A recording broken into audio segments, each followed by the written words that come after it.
Muy buenas noches, ¿cómo están ustedes? Son las 8 de la noche del lunes 20 de agosto. Me gusta siempre comenzar con un muy buenas noches, porque ya casi nadie se saluda, desgraciadamente, pero hay que hacer todo lo posible porque las personas nos sigamos saludando. Por cierto, un día como hoy, pero de 1900, nació en Cuba, La Habana, exactamente en Guanabacoa, una de las cantantes y artistas cubanas más conocidas de la isla. Hablamos de Rita Montaner. También un día como hoy, pero de 1920, en Detroit, Estados Unidos, se escucha y sale por primera vez una emisora de radio comercial. Así que hoy, precisamente por eso, estamos celebrando la efemérides y se celebra en el mundo el Día Mundial de la Radio. Así que felicidades a todos los comunicadores y a todas las personas que han tenido que ver con la radio. Nada mejor que celebrar este efemérides con una persona que a los 8 años comenzó su vida profesional en la radio y que, bueno, como todos saben, es un cubano, santiaguero del Caney, para ser exacto, y que con esfuerzo y mucho talento llegó a ser una de las estrellas de CNN y hoy escribe, autor de bestsellers y de un emprendedor social, o mejor dicho, como se debe decir, un estratega social. ¿Qué es eso? Pues de eso también vamos a estar hablando hoy en Juan al Medio. Su nombre es Ismael Cala, pero todos, incluso yo, que siempre lo he seguido, me gusta más recordarlo con el Calando de Radio Taíno. Yo no me perdía esa emisora y no me perdía su programa, la verdad. Usted prepare sus preguntas, afile sus comentarios, pero eso sí, las ofensas únicamente a mí. Esto es Juan al Medio y en un minuto, comenzamos.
Mil gracias a todas las personas que están conectadas y por supuesto también aquellas que se vayan conectando, usted participe. Esa es la idea de este programa, interactuar siempre. Gracias por supuesto a nuestros anunciantes, gracias a Don Camarón, ese lugar tan placentero donde se come de maravilla y hace en realidad el eslogan que tienen a su entrada y dice: si no hay pescadería, no hay pescado fresco. Allí no solo hay pescadería y pescado fresco, también hay un grupo de trabajadores que con su servicio le hacen sentir el verdadero marajá del Capurtala. No se lo pierda, visítelo en Don Camarón. También, gracias a My Cosmetic Surgery, la clínica número 1 de la nación. Bueno, yo la necesito bastante. Ya Rafael sabe que nos están proponiendo pues quitarnos un poquitico de por acá, un poquitico de por allá, por otros lugares que también lo necesitamos. Rafael, incluso a veces más que yo.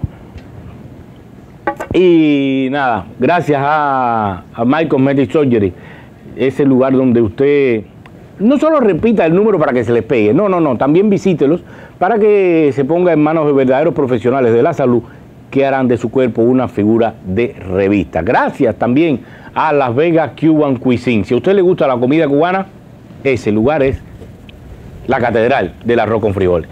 Es el único lugar de Miami. Mire que en Miami hay lugares donde se come comida cubana, pero Las Vegas Cuban Cuisine, en cualquiera de sus restaurantes, usted recibirá y cuando deguste la comida le sabrá a aquello que cocinaba su abuela. Si su abuela cocinaba sabroso, claro está, pero todos nuestros abuelos cocinaban by the book, por aquel librito que no necesitaba hojas ni tinta y solo le hacían así, le echaban un poquito de sal, un poquito de orégano y todo a un gusto que casi con una simetría impresionante nos dejaba, pues, como nos dejaron todavía con este sobrepeso. Nada, a esta hora de la noche ya son las 8:05 de la noche y nada mejor que saludar a muy buenas noches, Rafael. Buenas noches, Juan. ¿Cuál es la gracia con My Cosmetic Surgery? No me parece. Dice Dania, hola Juan, hola Rafa, hola Ismael. Dice que aquí está presente. Toribio te manda saludos. Gracias. Dice que muy triste la historia que contaste el viernes del funeral de tu papá, que dice que eres una persona muy fuerte. Gracias. Ismael Cala dice que acompáñanos a conversar con nuestros amigos de Diario Las Américas. Gracias, Isma, por estar acá con nosotros. Dice buen comienzo de semana Chicho Pérez. Gracias, Rodríguez nos manda saludos. Nos desea un buen comienzo de semana también. Dice Dania que le preguntes qué suceso en su vida lo llevó a despertar de la conciencia. Tú interrumpes la conversación. Ahorita te la repito. Acuérdate que lo bueno que tiene esto es que, a diferencia de la televisión, que usted no puede preguntarle a las personas que están del lado allá del ordenador, aquí sí, usted interrumpa.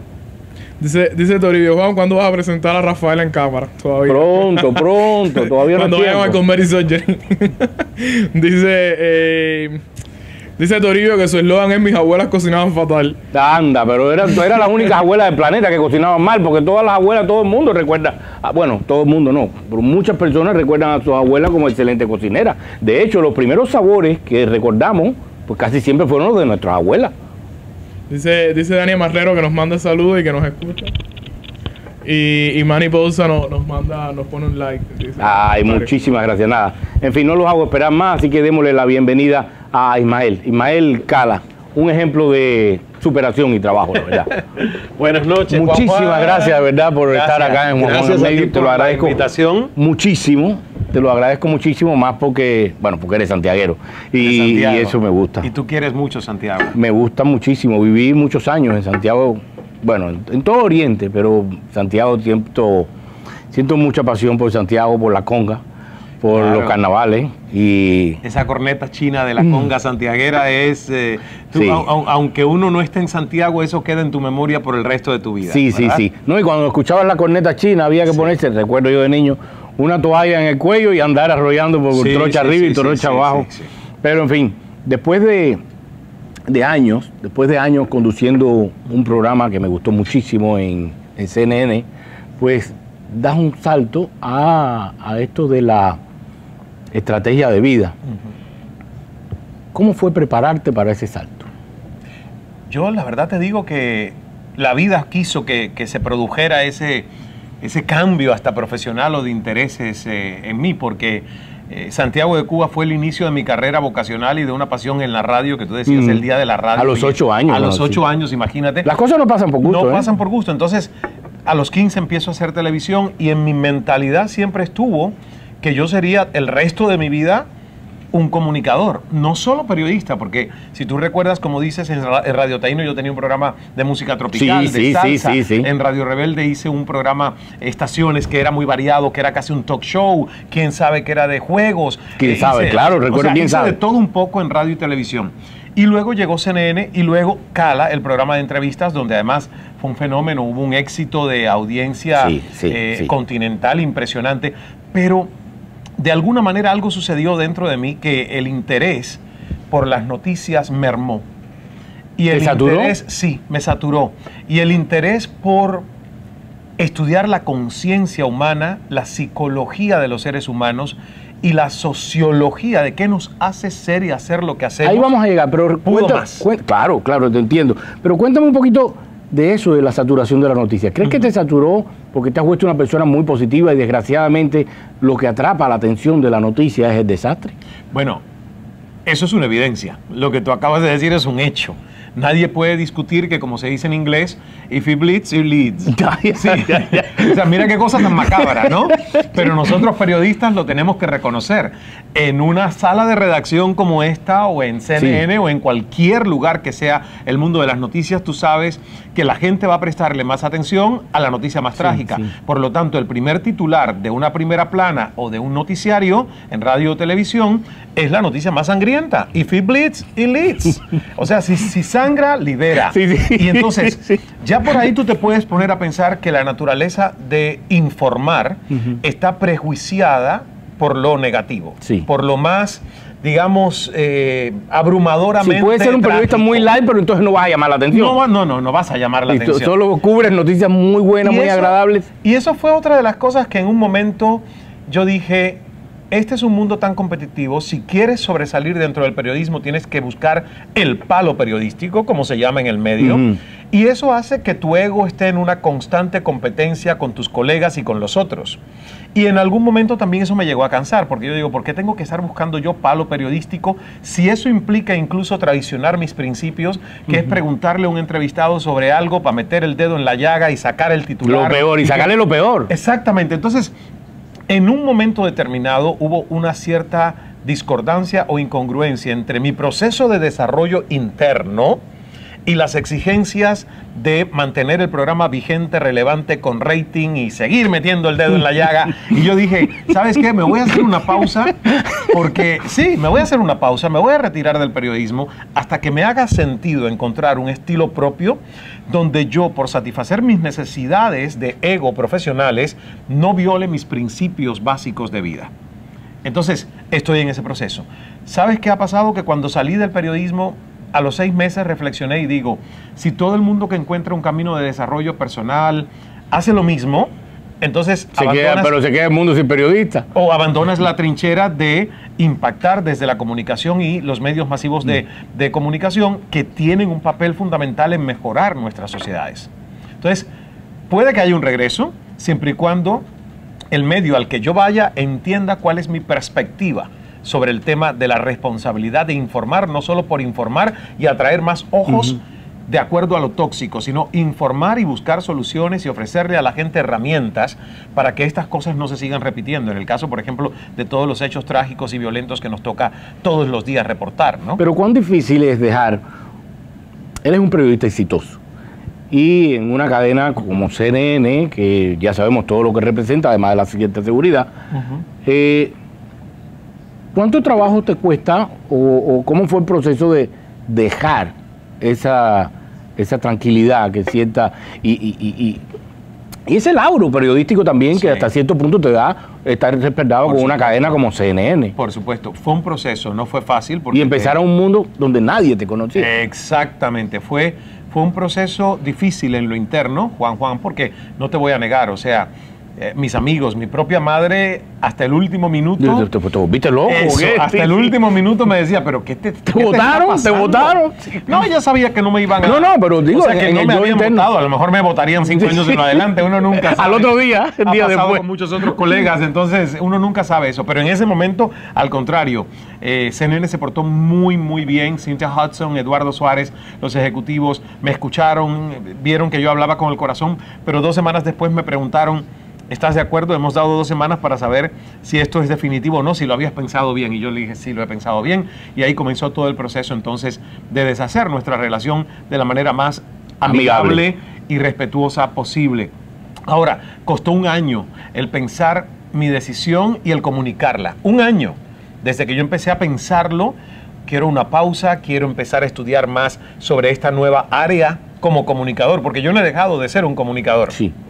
Simplemente no soy un periodista. Sí, entiendo. Pero soy un comunicador, claro. Estratega de vida. Me encanta hablarle a la gente de emprendimiento, de mindfulness, de desarrollo personal, de mentalidad de negocios, pero un negocio que tiene alma, que tiene un propósito altruista de añadir valor a la sociedad. Hablo de psicología positiva, hablo de neurociencias, porque soy un fanático del estudio del cerebro, porque vengo, sabes tú, de suicidios y esquizofrenia. Entonces, la verdad, yo sigo comunicando, pero comunicando cosas que creo tienen un valor y añaden herramientas para que la gente encuentre antídotos contra la ansiedad, contra la depresión, contra la resistencia al cambio tan abrupto que nuestra sociedad está experimentando. Entonces, ese año fue un año muy difícil porque, fíjate, en ese año tuve insomnio. Porque claro, estaba por un lado mi cabeza diciendo no puedes dejar no, es lo mejor que te ha pasado en la vida. Y la cuenta de banco también te decía aguanta. La seguridad obvio, de tener obvio. tu cheque con el que te puedes planificar a vivir como un emprendedor, dueño de una empresa, pero que te tienes que buscar tus clientes. Sí. Y si tus clientes empezar de cero. No aparecen, cero. Y además, no solo eso, la responsabilidad psicológica, habiendo nacido yo en Cuba, donde no se me dio emprendimiento. A mí en Cuba nunca me enseñaron a montar mi propio negocio y a cómo manejar personal, talento humano. Obvio. Es muy complicado.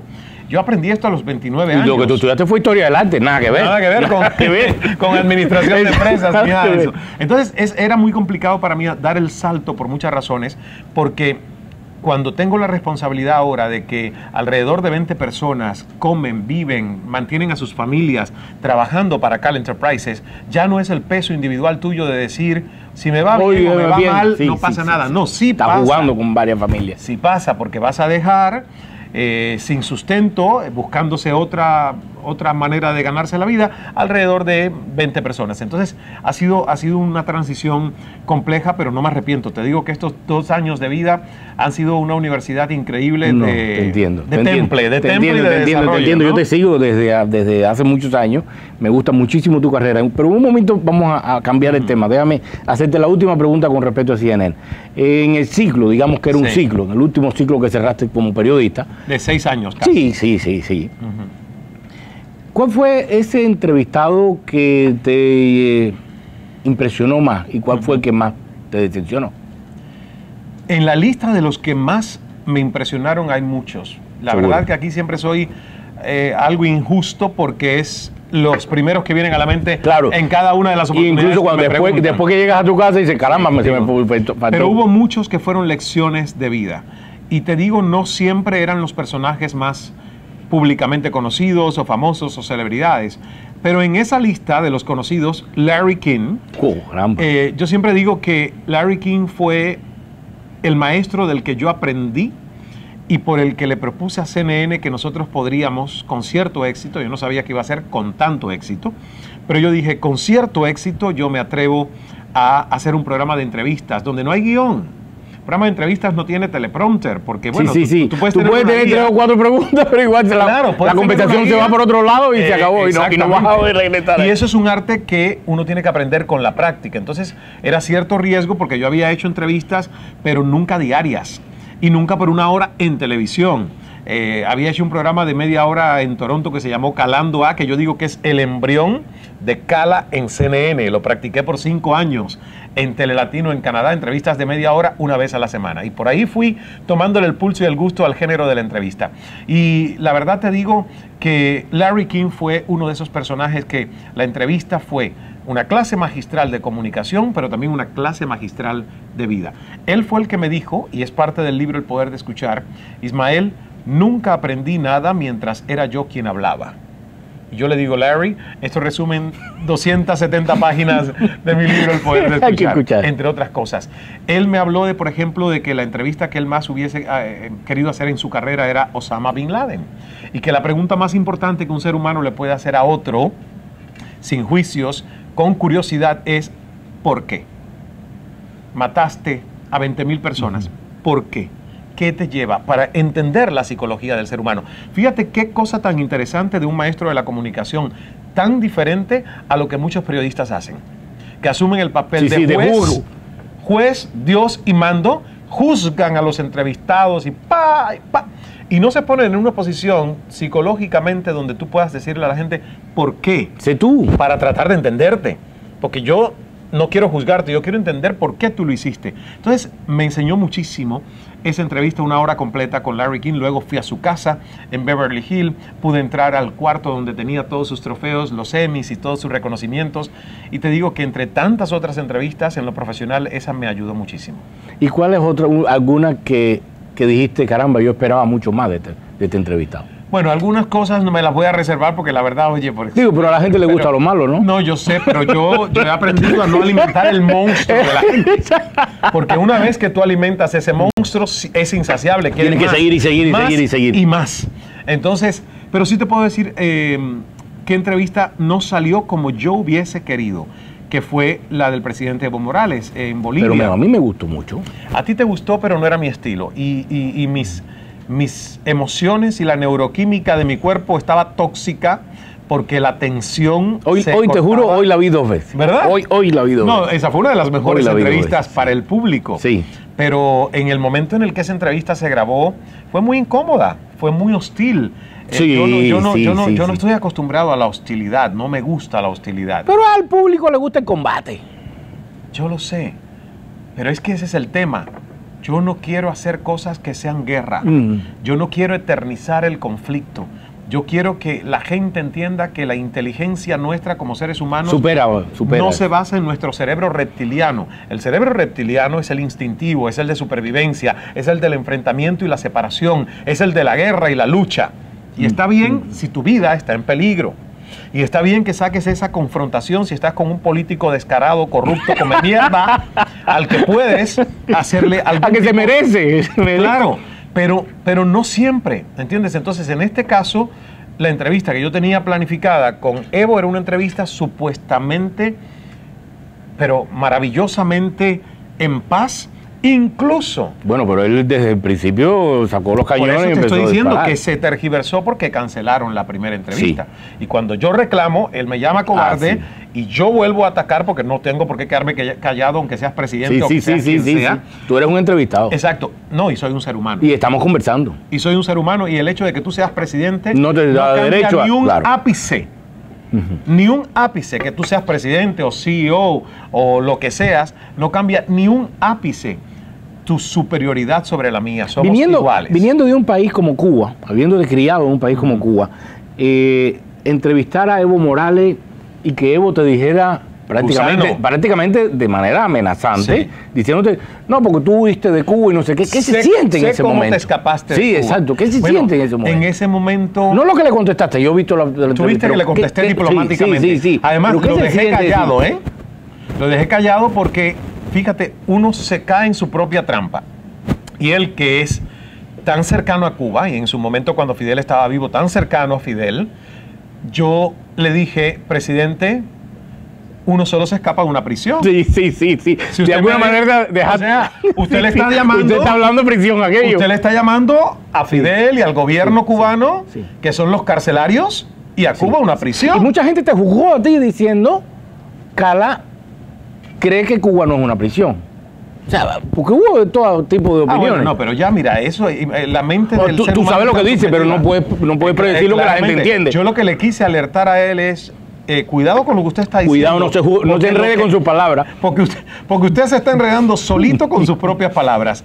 Y le quise dejar ver, ¿verdad?, que si él usa ese estilo de caricatura ideológica de llamarnos gusanos, traidores, por el hecho de que un cubano, como cualquier estadounidense o español, quiera vivir en cualquier otra parte del mundo que en ningún lugar le dicen traidor, apátrida, contrarrevolucionario, en ningún lugar. El movimiento de las fronteras cada vez es más fluido a pesar de que los países se enfrentan, ¿verdad?, para tratar de cerrar sus fronteras, porque nosotros siempre vamos a buscar dónde queremos estar. No necesariamente tú tienes que terminar viviendo donde naciste, pero no porque haya socialismo o comunismo. No, porque no quieras. Te da la gana. Claro, tan literal. Porque te da la gana. No tiene que ver con la política. Entonces, yo trato de que mi historia personal no limite, como a los burros, su manera radical y extremista de pensar. Claro. Y si te pica, ráscate. Sí. No hay problema. Literal. Pueden ofender todo lo que quieran porque créanme que yo no voy a dedicar un minuto a leer las ofensas. Entonces, no hay problema con eso. Ya superé esa etapa. Ok, ¿no? Entonces, me gusta. Sí, porque si yo también, créeme, yo soy un tipo que me amenazan todos los días. Claro, pero parte de la felicidad personal de uno, y esto me ha costado casi 50 años, yo cumplo 50 el próximo año, o sea que... Felicidades. Gracias. Este año 49. Bueno, felicidad por mantener 49. Este año en septiembre 8. No, pero te ves muy bien, Muchas gracias. ¿Sabes? Un buen recurso para eso. Empieza a cumplir ahora letras. 49A, 49B, 49C, y cuando se te acabe... No, yo sé, está bien eso, pero no, tú sabes que al contrario, yo voy en una... ¿Te quitas la edad o te la pones? No, me la pongo. Fíjate que me ha adelantado de los 50 cuando todavía no cumplí los 49. Pero ¿sabes por qué? Porque con gusto veo que uno llega a una edad y tienes razones para celebrarla. Ahora, si yo estuviera llegando a los 50...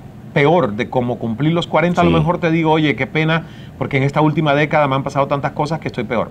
Pero lo que te quiero decir es que cuando uno Perdón que te interrumpa, ¿sabes lo que hacía mi padre? Sí. Se ponía siempre años. Para que la gente diga, ¡qué bien usted está, comandante! Yo conozco, tengo una amiga, saludos Mirna Cajan, en Toronto, si es que estás viéndonos, que ella, cuando la gente le dice, ella ni espera que la gente le pregunte la edad, ella dice, ¿qué tal luzco yo a mis 100 años?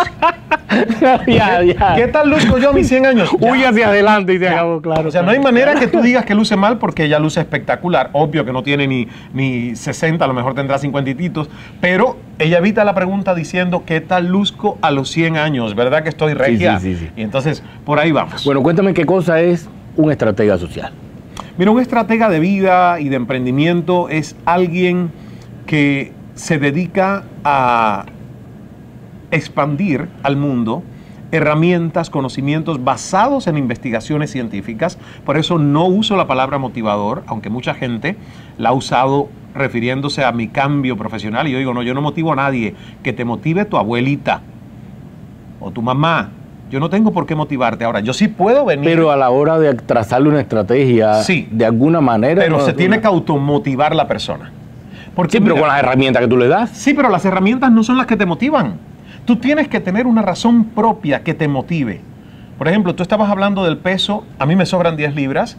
Si yo no tengo una razón propia para que me motiven... No, eres un gordo feliz y ya nada más. No, claro. Y aquí puede venir quien venga y me puede decir... El nutricionista más grande del planeta. El azúcar te hace daño. Pero si en mi mente un pedazo de 3 leches me da más placer en esa asociación neurológica que tengo en la mente que un six-pack o un cuerpo mucho más ágil, entonces yo voy a seguir escogiendo el 3 leches, aunque me venga a inspirar o a motivar quien quiera. Ahora, cuando viene un estratega y te da hechos, estadísticas, y te dice además tu costo de oportunidad perdido, tus problemas que vienen en lo adelante, si tú no haces una inversión en mejorar cierta área de tu vida o cambiar patrones de conducta y de pensamiento, ya es diferente. Porque no te están echando un mito así, no, te están dando un protocolo, herramientas. Y yo lo que hago es estudiar todo lo último que sale, por ejemplo, con epigenética, inteligencia emocional, neurociencias, el estudio del cerebro, psicología positiva, y todo eso que es información con evidencia científica, lo estructuro en un método al cual le puedo compartir a las personas. Y eso a la hora de compartir a las personas. Pero a ti, emocionalmente, ¿qué te aporta ser un estratega de vida? Pues me mantiene aprendiendo todos los días. El periodismo también, pero el periodismo en mi último tiempo se había vuelto muy repetitivo. O sea, yo a veces decía, esto es un déjà vu, este programa ya lo hice hace 3 días. Pero casi ninguna entrevista se parece a la anterior. No, pero en cuanto a situaciones coyunturales, era hablar de lo mismo y de lo mismo y de lo mismo y de lo mismo y de lo mismo y de lo mismo. Lo bueno es que yo no hacía un noticiero, sino un programa de entrevistas, y la verdad fue lo más variado que te puedes imaginar. Yo no podría hacer un programa político todos los días. Te dije que soy tu fan número 1. Eso es otro tipo de animal periodístico, ¿no? Sí. Yo no lo soy. Entonces, pero en esta nueva área de mi desarrollo profesional, todos los días yo estoy en la responsabilidad de aprender algo nuevo, porque tengo que responder a muchas personas que vienen buscando una solución en su carrera, en su vida, en un conflicto personal que tienen. Entonces, eso me hace que, fíjate, mientras otros cuando ya van llegando a los 50 dicen, ya yo no tengo nada más que aprender, yo el próximo año comienzo una maestría en psicología positiva en la Universidad de Pensilvania, que tuve que postergar porque ya me admitieron este año y por los compromisos de la empresa va para el próximo. O sea, uno siempre está aprendiendo. Pero cuéntame una estrategia, algo positivo que te haya aportado, pues ser una experiencia positiva o negativa que te haya aportado, pues ser un estratega de vida. Pues tengo los recursos personalmente, ahora, digo personalmente, mira, tengo los recursos ahora como para poder, a través de la meditación, la respiración consciente y muchas de las técnicas que he aprendido, depender mucho menos de los fármacos que una persona promedio, que no tiene este entrenamiento. Pero no estás en contra tampoco. No estoy en contra de los fármacos, pero sí estoy en contra de la absoluta codependencia que los seres humanos han cedido a la farmacia para resolver sus problemas, incluso que tienen un origen emocional. Te doy un ejemplo. Yo por más de un año tomé una pastilla para la tiroides. Pero cuando yo estudié epigenética y neurociencias y el sistema de la medicina china, me di cuenta que la mayoría, el 95% de las enfermedades que un ser humano vive en su tiempo de vida no son genéticas. No nacieron contigo. Hay un 5% que sí, pero el 95% son enfermedades resultado de tus acciones, pensamientos o estilo de vida. Yo sabía que la tiroides y el Hashimoto, que me dijeron que tenía, que era una tiroides saltarina, tenía que ver con estrés y un cierto desequilibrio en mi estilo de vida. Tan pronto decidí salir de CNN, dije, voy a hacer un experimento. Voy a regular mi tiroides con meditación. Y voy a hacer un experimento por 6 meses dejando la pastilla. Esto no se lo estoy diciendo que lo haga nadie. Esto lo hice yo, porque es mi vida. Puedo tomar el riesgo con la mía, no quiero que la tome nadie. Acabas de decir que no estoy motivando a nadie a que haga eso. No estoy ni recomendando a nadie que lo haga. No, porque yo siento que ya lo puedo hacer porque he invertido demasiados años en un control mental y en unas técnicas que me ayudan a hacerlo. A los 6 meses mi médico personal, el doctor Eddie Armas, que es un amigo, además hermano mío, me dijo, Ismael, me gustaría decirte lo contrario, pero tu tiroides está mucho mejor, así que te felicito, está funcionando lo que estás haciendo. Entonces, eso sí me lo ha permitido, el ganar un control más hacia adentro, porque nosotros los seres humanos tenemos más poderes que los que pensamos tener. Y tú puedes controlar tu metabolismo, tu biología, tus pensamientos controlan muchas veces la neuroquímica de tu cuerpo. Pero eso no nos lo enseñan en la escuela, Juan. Entonces, Eso lo entiendo. De hecho, yo hice una huelga de hambre de 69 días y aprendí muchísimo de ella. Imagínate. Soy otra persona después de ello. Soy otra persona totalmente después de ello. Y no me sentía morir ni cosas por el estilo. Algún día comentaré sobre el tema. Y eso lo lograste por el control mental que tenías. Absolutamente. En tu caso, ¿cuáles fueron esos pasajes que te hicieron ser tan espiritual, que te hicieron cambiar tanto? Yo creo que fueron pasajes que en su momento...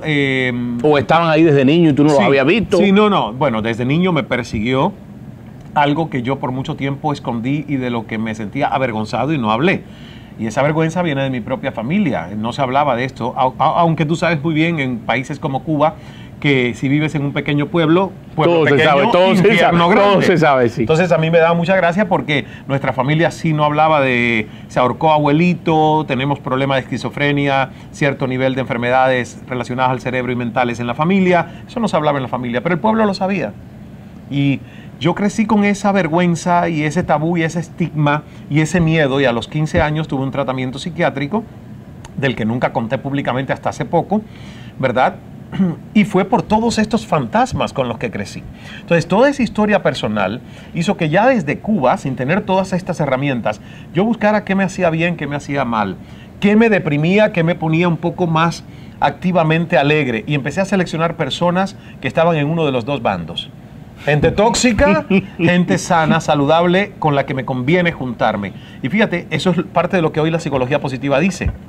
Eres el promedio de las 5 personas más cercanas a tu vida, con las que pasas más tiempo. Yo no sabía eso en aquel momento, pero intuitivamente lo hice. Entonces, al salir de Cuba y tener tanta información sobre psiquiatría, psicología, Google darme la oportunidad de que yo me especialice en lo que quiera aprender, que eso es lo que podemos hacer hoy todos los seres humanos, decidí que yo iba a trabajar mucho más mi cerebro y convertirlo en un cerebro no solo resiliente, que ya lo era, sino en un cerebro óptimo a la hora de pensar y procesar información. Y eso lo hice, pero sin que nadie lo supiera, mientras hacía mi carrera de periodista. Hasta que en el 2003 escribí El Poder de Escuchar, y escribiendo el libro empezaba el proceso, claro, exactamente, de entender, y una voz que venía y me decía, tienes que hablar de tu historia, no puedes engañar a la gente y hacer un libro del poder de escuchar si tú no le dices a las personas que hay que aprender primero a escucharse hacia adentro, saber quién eres, enfrentar tus fantasmas, enfrentar tus miedos y ser vulnerable y contarle a la gente, no todo el tiempo con un cartel, pero que no hay nada para avergonzarse, que tu historia de vida está llena de eventos, no hay que ponerle etiquetas a los eventos de súper trágicos, súper negativos, son eventos. Entonces, y todos aportan de alguna manera. Todos nos hacen fuertes. Ese es el concepto de resiliencia, la capacidad dinámica que tiene el ser humano de enfrentarse a procesos o eventos inesperados y salir fortalecidos de ellos. ¿Has hablado? Sí, afortunadamente. Has hablado, varias veces mencionado la palabra o la frase Santiago de Cuba. Caney, tu ciudad. ¿Has logrado dar este tipo de charlas en tu ciudad natal? No, y ¿sabes qué? Cada vez que tengo amigos que van a Cuba a dar charlas, tengo amigos que son parte de la Fundación El Arte de Vivir, de la que yo soy seguidor y estudiante, de Sri Sri Ravi Shankar, que es un maestro espiritual de India, que creó creó esta fundación. Y ahora mismo tengo un amigo que se va a Cuba a dar un taller del arte de vivir, que es enseñar a la gente a meditar y a respirar. Imagínate qué falta hace eso, ¿no? Sí, mucho. Y yo digo, llegará el momento en que yo podré regresar a Cuba a dar uno de estos talleres. ¿Te gustaría o eres de los que piensa que no hay profeta en su tierra? No, no, espérate un momentito. Aquí yo te diría que sería una persona de muy falsa humildad para no decirte que fui profeta en mi tierra. Yo no salí de Cuba. No, en el tema de dar charlas para... no sé porque nunca lo hice. No, yo sé que tú nunca lo hice, pero la verdad yo salí de Cuba en el mejor momento de mi carrera. Salí de Cuba cuando yo podía tener un salario que no tenía un neurocirujano. Salí de Cuba cuando yo no montaba ya transporte público. Me daba el lujo de pagar $10 a un auto y vivía rentado en La Habana pagando $60 americanos al mes. O sea, salí de Cuba en el mejor momento y es parte del entrenamiento que siempre hice con mi cerebro de que tú haces los cambios cuando te va bien, no cuando te va mal. La gente espera que le vaya mal para hacer un cambio. Sí. Y yo digo, no. Los cambios se hacen cuando estás en el pico, cuando te va bien, cuando tu autoestima está fuerte y dices, si logré esto, me voy al otro pueblo. Puedo lograr lo próximo. Entonces, mi madre tampoco lo entendió. Me decía, oye, ¿cómo te vas a quedar en el momento que estás recogiendo los frutos que años y años te ha costado en este país llegar a tener lo que tienes? Y yo le decía, ¿pero qué tengo? No tengo nada. Lo que tengo es efímero. Voy por más. Y así fue cuando salimos a Toronto y empezó, no de cero, pero empezó desde otro nivel de mesero y otro tipo de historia de vida, ¿no? Como estratega de vida, pues organizas viajes a determinados lugares. ¿Cómo se organiza eso? ¿Te planteas el lugar primero? ¿Cómo lo haces? ¿Qué viajas? ¿Con qué viajas? ¿Qué llevas? ¿Qué comes? Los viajes tienen que tener un propósito y es un propósito de conciencia. No son viajes de turismo porque yo no tengo una agencia de turismo, pero sí tengo una empresa que se dedica a crear experiencias que transformen al ser humano. Viajes donde solo no viajas tú a un destino, sino viajas hacia adentro. Entonces, ¿por qué? Escojo países donde hay un choque cultural fuerte, donde hay una historia de espiritualidad ancestral. Por ejemplo, India. Tú vas a India y lo que vas a ver allí no tiene nada que ver con tu mentalidad de cubano o de americano. Otra cultura, totalmente. Otra cultura. Y eso es lo que hace que tu cerebro se enfrente a una pared y tengas que derrumbar esa pared para ver el mundo desde una posición más expandida. Entonces, hay un propósito y hay un acompañamiento cultural en el viaje y espiritual con meditaciones, charlas, ejercicios. Vamos a los crematorios en India, a la orilla del Ganges. He escogido Machu Picchu y he escogido Tierra Santa, que es Israel, porque es la cuna de tres de las religiones más importantes del mundo. ¿Practicas alguna religión? En este momento no. Por aproximación soy cristiano. ¿Habías ¿Por aproximación? ¿Habías escuchado eso antes? No. Quiero pensar que por osmosis, pero... Por aproximación soy cristiano. ¿Por qué? Porque creo en Jesucristo. Me fascina la historia de liderazgo de vida que aparece en la Biblia y lo que hemos conocido. Pero por donde vas no le estás dando el significado de Dios. No, sí es Dios. Sí, creo en Jesucristo y creo en Dios y he respetado, aunque ya no soy un practicante católico, pero fui monaguillo, y he respetado mi devoción a la Virgen de la Caridad del Cobre. En Cuba fui monaguillo. La historia es bien interesante. ¿Cómo te saliste en medio de una revolución? Eso es lo que te iba a decir. Porque mi madre a los 11 años le dice a mi abuelita, que era la que me llevó desde los 6 años a la iglesia. La abuela. Pero mi abuela no trabajaba, no estaba en el sistema. Claro. Mi mamá, sí. Claro. Entonces a los 11 años le dice a mi abuela, basta. Sabes que aquí no está bien vista la religión. Sabes que él tiene que crecer en el sistema. Tú no. Tú puedes seguir... Tú puedes hacer lo que tú quieras, pero... puedes seguir siendo la amante del sacerdote. Porque yo le decía a mi abuela que... Porque ella lavaba las cosas de la iglesia en la casa. La túnica del sacerdote. Yo le decía, abuela, tú eres la amante del sacerdote. Y ella decía, ¿cómo vas a decir eso? Cállate, niño. Bueno, entonces mi mamá le dice, tú sí puedes seguir.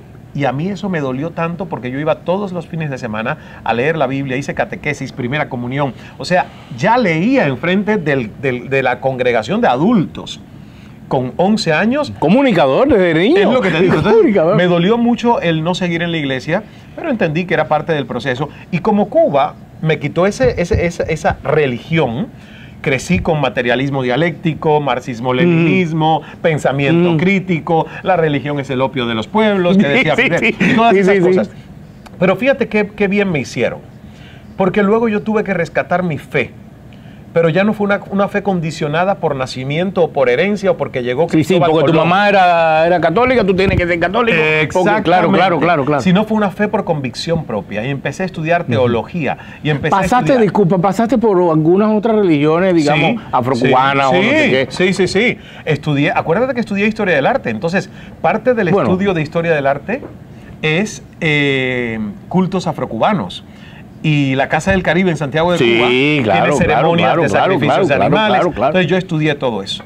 Y en algún momento pasé por la santería. De hecho, antes de salir de Cuba, fui a un santero y le dije, por favor, necesito salir de Cuba. Y el santero me hizo un avioncito. Te digo, yo no soy consumido. No. Créeme una cosa, el poder de la mente. Sí.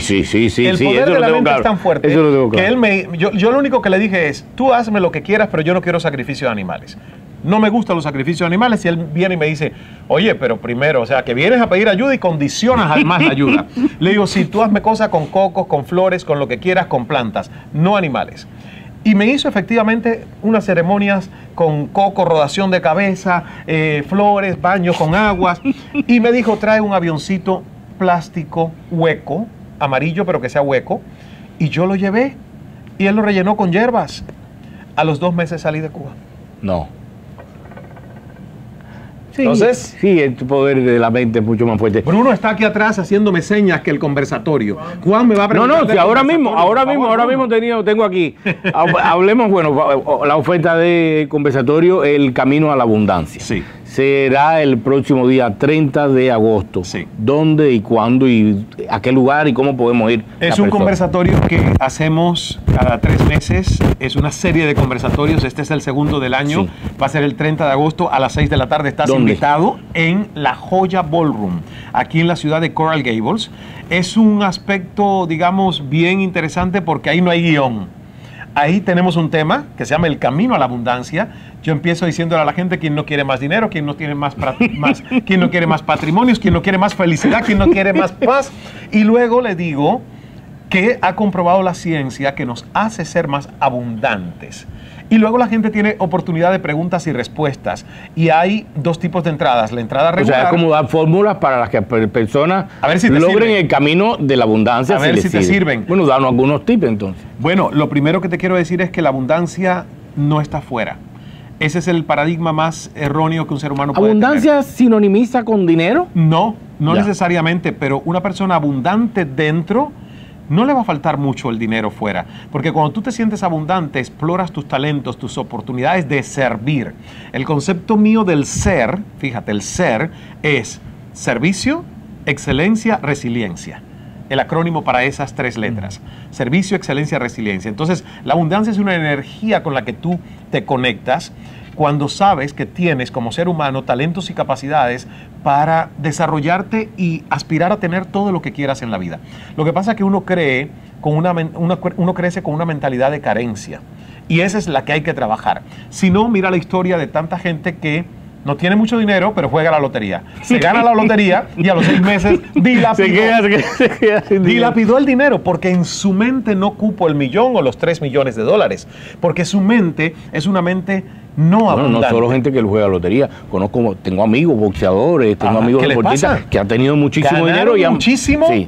Y terminan en su vejez totalmente sin dinero, ¿no? Entonces, este conversatorio es a beneficio de la Fundación Ismael Cala, con varios programas que tenemos, incluyendo nuestro programa de becas. Estamos en un concurso de becas donde estamos entregando a jóvenes hispanos en Estados Unidos becas para estudiar maestrías ¿Cómo pueden optar en por business. Toda la información, tanto para el conversatorio como para las becas, en calafoundation.org. calafoundation.org es la página de la fundación. Y apúrense porque son solo 200 puestos, digamos. Es un lugar pequeño, íntimo, y ya hay más de 160 puestos totalmente agotados. Entonces quedan pocos, pero les garantizo que va a ser una linda noche de las 6 de la tarde a las 8 de la noche. Y luego hay, para los que compran la entrada VIP, 1 hora con cóctel, con un brindis, la foto, el libro. ¿Se puede sacar las entradas a través de la página? Es a través de la página. ¿Te lleva un link de...? Sí. Okay. Cala Foundation, en inglés, calafoundation.org. Ok. Sí, sí, sí. Oye, ¿no lo has dejado hoy preguntar nada? Acá te preguntan que si perdón, ¿hay algo que te hayas arrepentido en la vida? Sí, hay algo de lo que me he arrepentido en la vida. Creo que en mis 48 años de edad hubo un momento que hice algo que me lo voy a reservar, que por satisfacer una necesidad personal violé uno de mis principios de vida. Y eso es lo que sucede cuando tú vives en necesidades.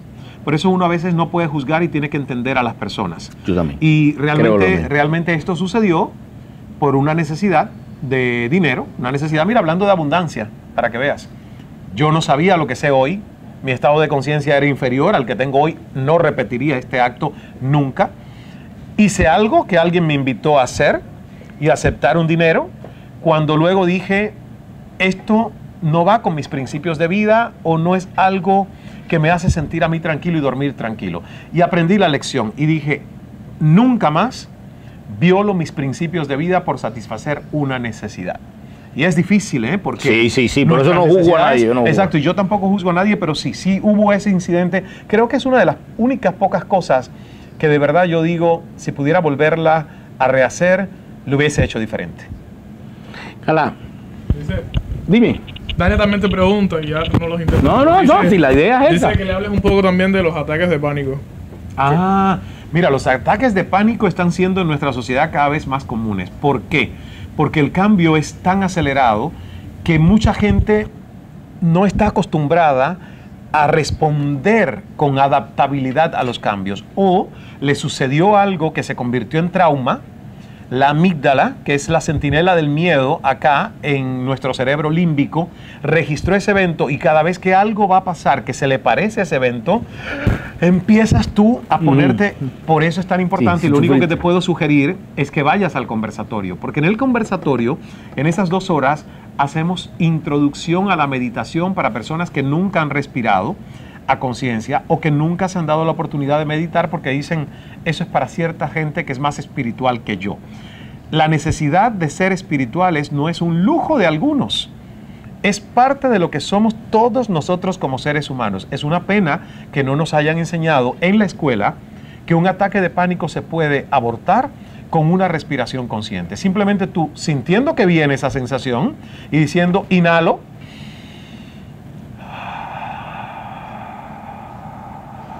y exhalo, pero suave, el doble de tiempo de tu inhalación.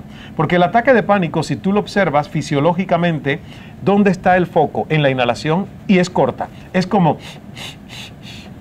Y la gente va perdiendo el aire. Sí. Entonces, está comprobado que cuando tú le reviertes ese proceso al cerebro, inmediatamente le estás dando, luego de pocos segundos, la sensación contraria. No hay pánico, no hay susto. Tú puedes controlar esta situación, no está fuera de tu control. Y eso lo tienes que entrenar con la práctica. Y es simple, no es tan complejo. Sí, lo sé. Y cuando aprendes esto, alguien que sufre de ataques de pánico no necesita Xanax, porque puede respirar y evitar. Claro. Ahí es donde te digo que uno puede... El más reciente de tus libros, La última. No, Dice- para nada. Dice Toribio que te pregunta que qué le pasó a Egaña con Arjona. ¿Puede ser? Eso fue público. Está Claro. en YouTube que Arjona se molestó por algunas preguntas. Sí, que yo comentarios. no podría responderte eso porque parte de mi detox es que en estos 2 años no veo televisión. Sí, Buena manera de claro. O sea, decirlo. uno tiene un tiempo en la vida, tu tiempo útil, tu tiempo. Entonces, parte de lo que yo decidí en estos 2 años es dedicar mi tiempo a crecimiento. Crecimiento y no entretenimiento. ¿Qué sí veo? Veo entrevistas de Oprah, por ejemplo, pero no en televisión, las veo en su Facebook sí. o en su página web cuando yo puedo. Veo series y documentales, tanto de Netflix. He limitado en estos 2 años muchísimo mi exposición a la televisión, una porque ya no necesito todos los días estar tan informado como antes. Tú me puedes preguntar de cosas y a lo mejor yo te digo, me estoy enterando por ti. Sí, exacto, me estoy O sea, enterando ahora. Exactamente. Entonces la gente asume que porque soy periodista todos los días me levanto a ver noticias y le digo, no me hago ese daño. Mira, dice, Cala, el más reciente de tus libros. Espérate. Bueno, dale. Dice Rebeca Cepe, y después dicen que en Santiago no hay talento. Mira que yo también soy santiaguera. ¡Bravo! No, quien diga eso está más muerto que... Pero ¿cómo van a decir que en Santiago no hay ¿Y talento? soy un talento o no? Dice Rebeca. Pero en Santiago, ¿cómo no va a haber talento si la trova santiaguera Exactamente. nació allí, le dio origen al son? Por favor, el que diga eso, bueno, él no es cubano, no entiende nada. El más reciente de tus libros, Despierta con Cala. Sí. A jugar por el título, pues uno llega a preimaginar que estás pensando que estamos dormidos. ¿Qué te hace pensar que estamos dormidos? Dormidos en Y el no lo sentido- tomes irrespetuosamente la al pregunta, pero contrario. ¿qué te hace pensar que tú eres la persona ideal para hacernos Sí. despertar? No, eso te digo sinceramente, si pudiera volver a editar el libro, le cambiaría el título. El título no fue una idea mía, pero yo la acepté y bueno, pues ya no hay nada que hacer. Sí, ya pero está. son de esas cosas que después que lo vi, digo, es un poco prepotente, porque tienes tú toda la razón. No debería llamarse Con Cala, quizás Despierta. Ya. Despierta. Porque tampoco hay que acostarse conmigo para despertar. Hay otras camas posibles. Exactamente. Y hay otros caminos posibles Sí, para claro, el despertar. Entonces claro. me pareció que ese título, pero ya después que salió ya no había mucho que hacerle, ¿no? Y te digo, lo hubiera puesto diferente, porque sí me parece que traía la atención al autor cuando en realidad la información que tiene el libro es lo fundamental y es lo protagónico, y puede ser conmigo o con Deepak Chopra o con Eckhart Tolle o con Robin Sharma o con Tony Robbins o con Jorge Bucay o con Camilo Cruz. Hay tanta gente en el mundo que se está dedicando a esto, al despertar de conciencia, ayudar a otras personas a salir del sueño, porque sí creo que estamos dormidos. Nosotros vivimos en promedio, el 95% de nuestra actividad mental es subconsciente. Muchas de las tomas de decisiones que hacemos no son del todo conscientes. Están basadas en el récord de nuestra historia pasada. Porque el cerebro es un almacén de vivencias y memorias. Al cerebro tú no le puedes pedir, a no ser que tú lo entrenes, a que cree una decisión con evidencias que no tiene todavía. Va a buscar a lo que tiene. Entonces, por eso yo digo que estamos dormidos, porque queremos buscar nuevas soluciones usando la limitada capacidad de memoria que tenemos de lo que nos sucedió en nuestro tiempo de vida. El despertar, ¿qué es? Abrazar lo desconocido. Saber que Pero hay tu mucho cerebro- miedo a lo desconocido. Eso. Y como hay tanto miedo a lo desconocido, preferimos vivir en la zona de confort, que es la limitante zona de lo que hasta hoy nos ha sucedido en la vida. Pero mira, tu cerebro tiene una capacidad de expansión enorme, de imaginación, de creatividad. Eso es despertar. Es cuando tú vas incluso más allá de la percepción de tus 5 sentidos. Cuando te das cuenta que los 5 sentidos son maravillosos, te permiten comer croqueta. Sí, pero hay otras cosas que... ¿Verdad? Comer croqueta y saborear el saborcito de la croqueta cubana y decir, wow, qué rico. Sin embargo, tu vista solo percibe el 4% de la realidad. Nosotros con nuestros ojos no vemos los rayos infravioletas, por ejemplo, ¿no? Infrarrojos. Los oídos humanos no escuchan los ultrasonidos. Entonces, es una ilusión engañosa. El despertar de conciencia es saber que somos más que un cuerpo, que somos más que materia, somos energía. Y la energía, toda frecuencia energética, lleva información. Por eso es que hoy ya se habla de la telepatía a través de conceptos neurológicos. La telepatía es la comunicación de dos cerebros a través de las neuronas espejo, Sí. que están aquí. Fíjate que cuando yo estaba en la huelga de hambre, te dije que yo soy otra persona después de eso. Me sirvió muchísimo y lo agradezco hasta cierto punto. Hasta cierto punto no, lo agradezco. Yo venía para Estados Unidos y vivía en la mente. Vivía en un apartamento así, tal cual, y fue justo en el lugar donde viví. Te lo estoy contando aquí, Wow. pocas veces lo he contado. En el lugar donde vine a vivir. Del mismo color, el mismo lugar. Exactamente, Y lo lo veía viste antes. Y lo antes de que veía ocurriera. antes, lo veía antes. Bueno. Y yo no practico religiones ninguna. o No, sea, pero es que eso no tiene que ver con No, religión. no, para nada. Ese es el tema, Juan. No tiene que ver con religión. La gente ha confundido espiritualidad con religión. Son dos cosas totalmente diferentes. La religión es, de hecho, un dogma. La religión es un concepto organizado de ideas que le dice a las personas cómo deben vivir su espiritualidad. Y está muy bien. No tengo absolutamente nada en contra de que las personas tengan una fe religiosa. De hecho, se ha comprobado que el poder de la oración ayuda a las personas a ser más felices, más resilientes y a poder sanar a otros. Yo creo en la fe. Yo creo mucho en la fe. Pero la fe no necesita una religión aliada, institucionalizada.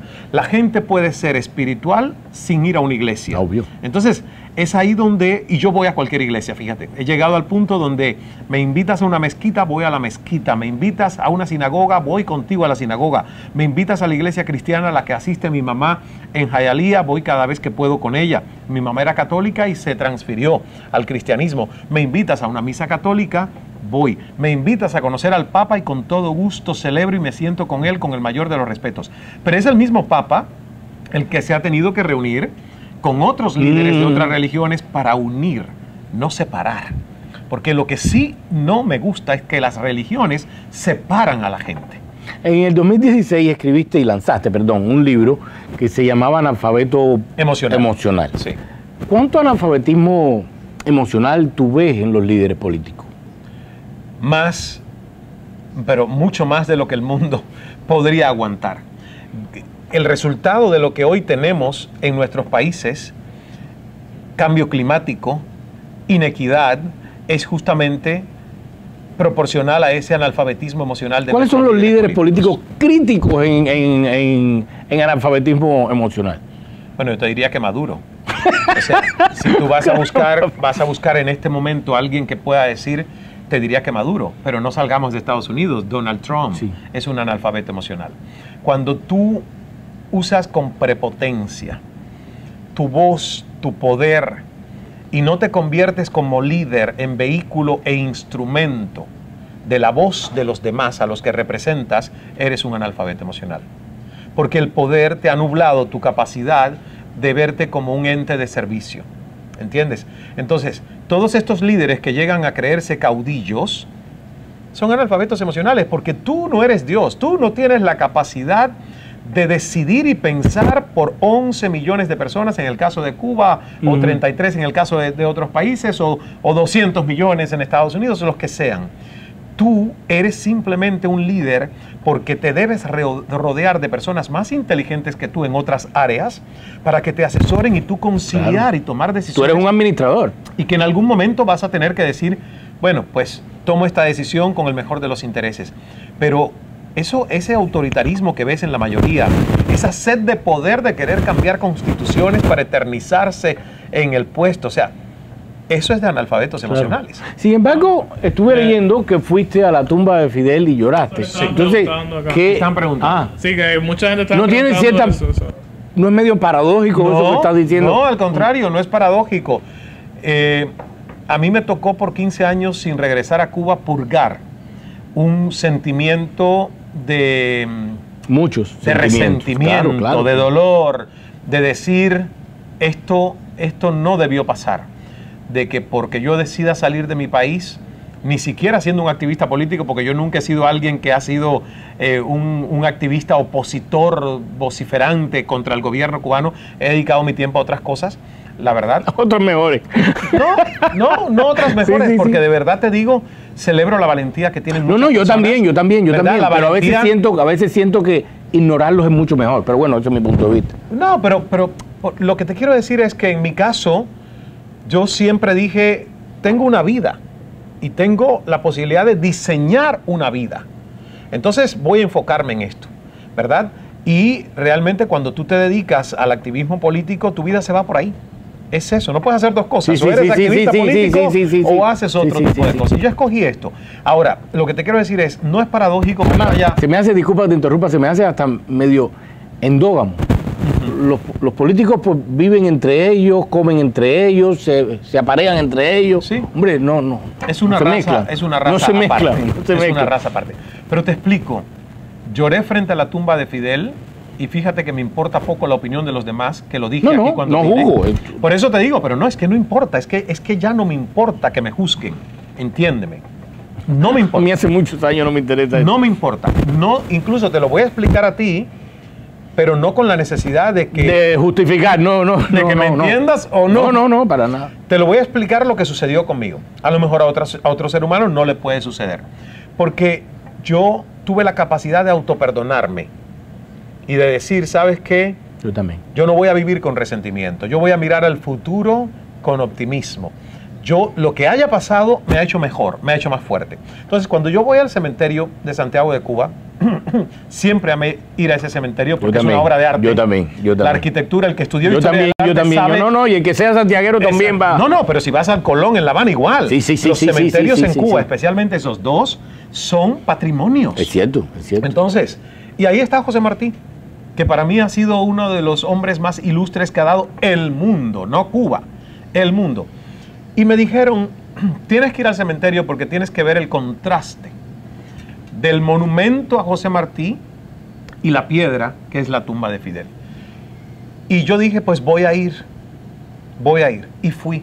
Lo que no sabía es qué me iba a pasar. Yo estuve allí. El acto es muy solemne, lo han montado de una manera muy solemne con el cambio de guardia, la marcha, el sonido. José Martí, yo estudiaba y me vino La Edad de Oro y el programa que se llamaba así, con el que yo comencé mi historia profesional en Santiago de Cuba, La Edad de Oro. Ismaelillo, yo soy Ismael, el hijo de Martí es Ismaelillo, y empiezo a pensar en Martí y veo la piedra de Fidel. Y digo, Dios mío, no es por gusto que a mí me haya tocado nacer en esta isla tan llena de contrastes.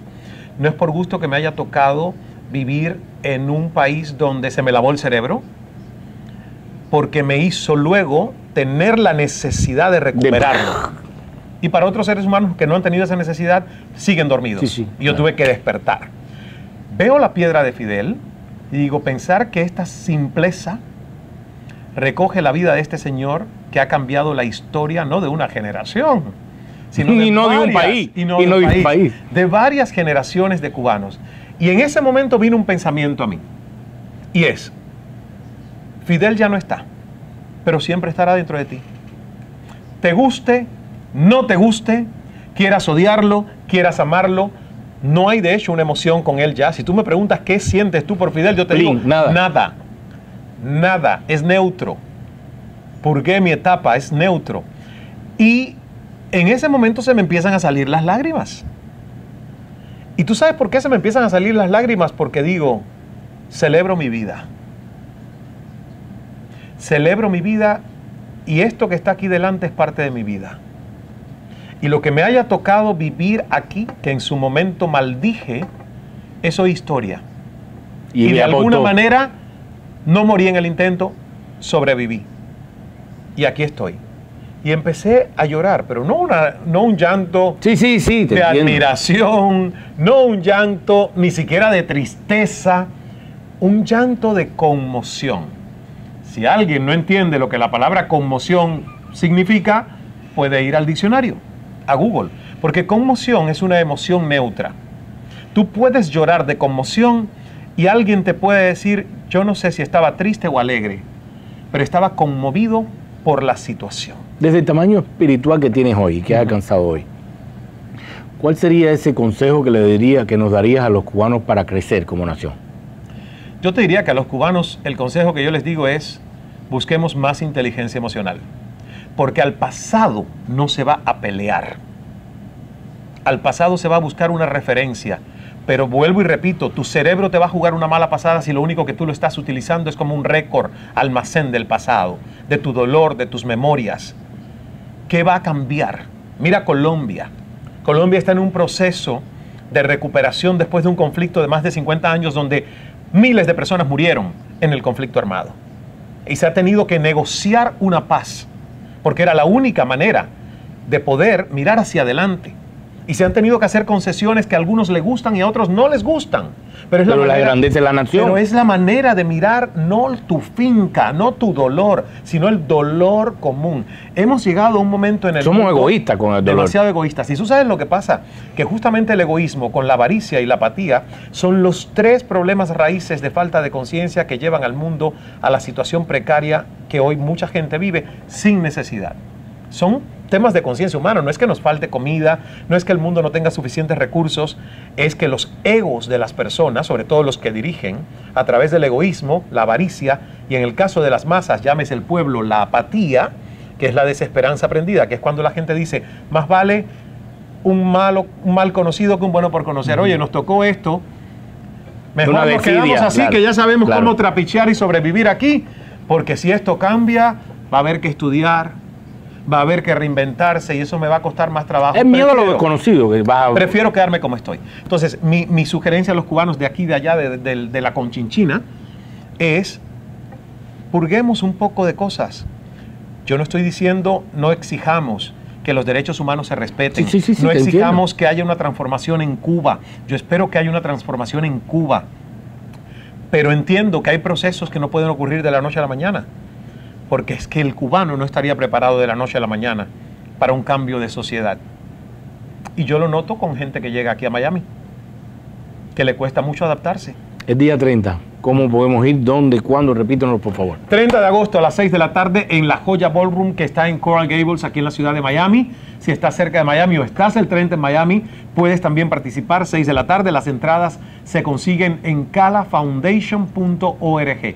calafoundation.org, y también los interesados jóvenes latinos en Estados Unidos que quieren aspirar a becas pueden buscar toda la información de este concurso o el próximo en calafoundation.org. Muchísimas gracias, Cala. Se me fue el tiempo. Un millón de gracias por estar acá. Gracias a ti, Juan. Y por supuesto que nos vamos a ver allí en La Joya. Están invitados ustedes también acá, nuestro amigo Rafa, ¿no? Rafael, mitad Rafa, mitad Yel.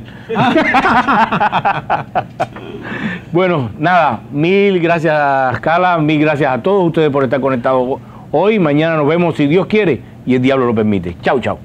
Hola Juan, un aviso para todas las personas que te siguen y que ya tienen la oportunidad de venir aquí a My Cosmetic Surgery. Ya comenzaron las clases, ya tenemos un poquito más de tiempo para ocuparnos de nosotras y ahora todavía queda una semana de especiales y uno de los especiales es el tratamiento de las varices. Las varices, ese enramado que realmente llega a oscurecer tanto las piernas y que si uno no se ocupa de él, pues se pueden convertir en venas que necesiten cirugía. Pues esas venitas se pueden eliminar por medio de inyecciones, después te pones una venda elástica durante 2 días y las venitas se van necrosando, esas venitas de arañita como le llaman y que realmente a las mujeres nos atormentan tanto. No importa que ya se esté terminando la temporada de playa o que ya como los niños estén incorporados a la escuela, no haya mucho tiempo. Prepárate para el año que viene, prepárate para una minifalda para fin de año, prepárate para exhibir tus piernas limpias con un precio espectacular, porque están a $40 cada sesión. Aprovecha los especiales que todavía le quedan unos días. Y hasta un aumento de senos desde $2,800, el Tummy Tuck desde $3,500, cada área de lipo desde $350 y el Fat Transfer $1,000 nada más. ¿Qué esperas? Después no digas que no te lo avisé. Aprovecha los especiales que todavía están en My Cosmetic Surgery, la clínica número 1 de toda la nación. Llama ahora 305-264-9636 y cántalo para que se te pegue. 305-264-9636, My Cosmetic Surgery.